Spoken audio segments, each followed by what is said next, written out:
Welcome back to our channel make a better life. Sunita Williams గురించి చాగంటి గారి మాటల్లో.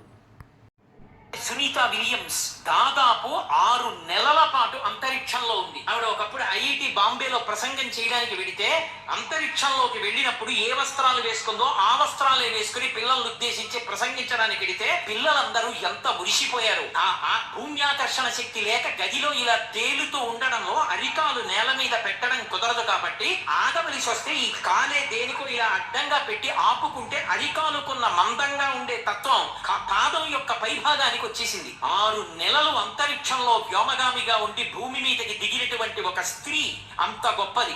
ఆవిడ ధైర్యంగా చెప్పుకుంది, అంత అంతరిక్షంలో 6 నెలలు ఉన్నా నేను భయపడకపోవడానికి 2 కారణాలు. నేను అంతరిక్షంలోకి కూడా నాతో పట్టుకెళ్ళినవి 2. ఒకటి వినాయక ప్రతిమ, 2 భగవద్గీత. నేను ఎక్కడికి వెళ్ళినా ఈ 2 పట్టుకెడతాను. వినాయకుడు నా చెంతనుండగా, భగవద్గీత నా పక్కనుండగా నాకు అపజయం లేదని చెప్పుకుంది. ఆ 2టిని తనతో పాటు అంతరిక్షానికి కూడా పట్టుకెళ్ళింది. If you like this video, please like, share and subscribe. For more updates, press bell icon. Thank you for watching.